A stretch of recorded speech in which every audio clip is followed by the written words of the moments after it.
Today we're going to talk about the financial statement form. Now, a financial statement is a sworn statement again. It's witnessed by a qualified witness, which sets out your financial position at any given time. It is necessary to file a financial statement at the beginning of your matter or any time during your matter that there is a significant change in your financial circumstances. If you find yourself in a situation where you're preparing for a trial, most likely you will file a fresh financial statement just prior to that trial. Rule 24.02 of the Federal Circuit Court rules states that the financial statement ought to be in the approved form. Now, the form once again can be downloaded from www.familylawcourts.gov.au. Family Court website contains a kit which can assist you in filling out the form, but basically remember the financial statement states your financial position at the date you fill out the form. Every question or item should be answered. If there is a zero balance or a nil, then write those words, nil, or write the numeral zero. Write whole amounts of dollars. I don't tend to put in cents, just to leave dollars at the whole amounts. And if you are estimating a figure, just put a capital E in front of it for estimate. Both the Federal Circuit Court and the Family Law rules create an obligation on each party to make full and frank disclosure. Therefore, your financial statement should cover all of your financial circumstances, and again, it's a sworn document. There can be penalties for deliberately leaving out relevant information. The financial statement is broken into parts A to O. Each section is different, relevant information for the court. It's a good idea before starting your financial statement that you read the document in its entirety so that you get an understanding of what sort of questions will be asked down the track. On the financial statement, you'll record in this section which court you're in, whether it's the Family Court of Australia or Federal Circuit Court of Australia being the most common. Underneath that, you'll write down the name of the person on whose behalf it's filed, and you'll tick a box here to tell the court whether you're the husband, father or the wife, mother. Over in this section is the official part for the court to fill in the court file number, where the document has been filed, the location of the court and the next court date if that's known.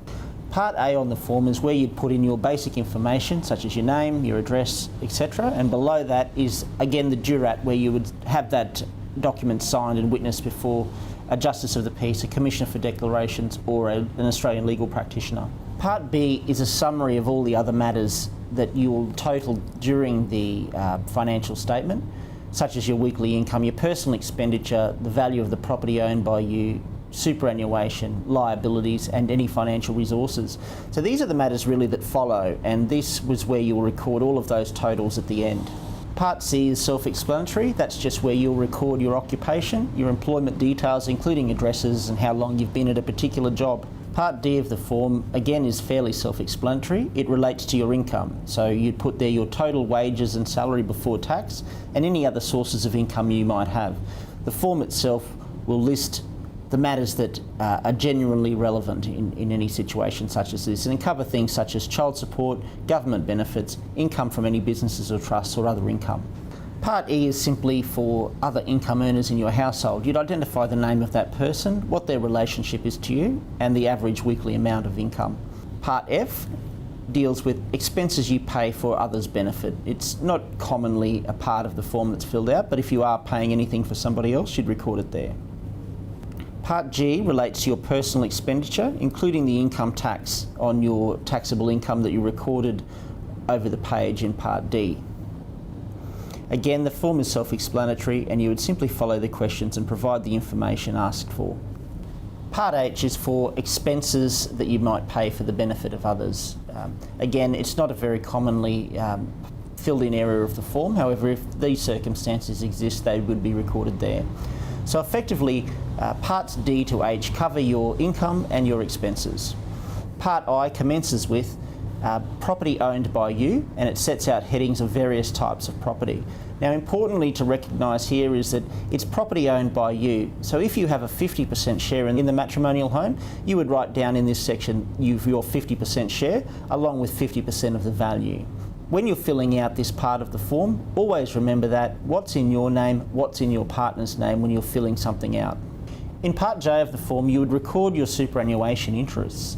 Now, the boxes here denote the types of interests that you'd have, but for most of us, an accumulation interest is your typical superannuation fund where your employer makes contributions towards it. It should state the nature of your interest on a superannuation statement that you have, and then the value is recorded over here.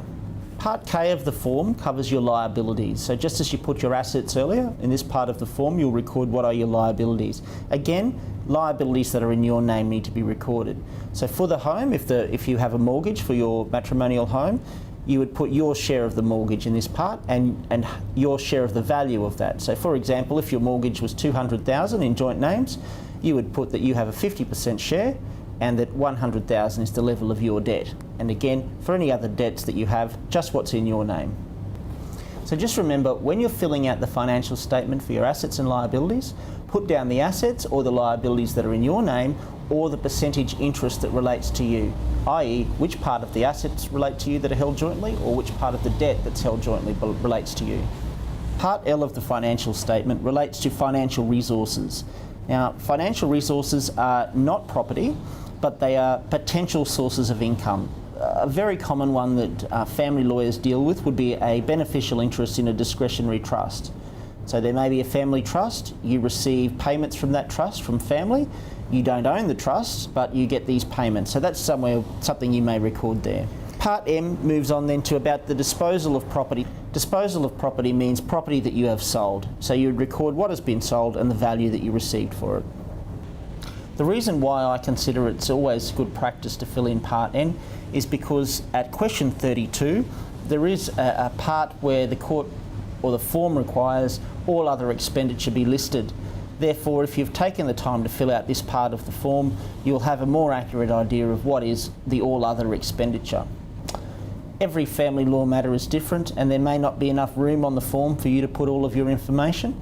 Therefore, at Part O, you can simply annex additional information. For example, in the assets section, there's only enough room to write down 2 investment properties. So if you have more than 2 investment properties, these should be recorded at the annexure Part O. Hopefully you found this useful today. Please note though, before filing any court documents, you should have some advice, or at least somebody have settled the document prior to filing. If you'd like to contact us, our website is www.hooperfamilylawyers.com.au. Thanks for listening today.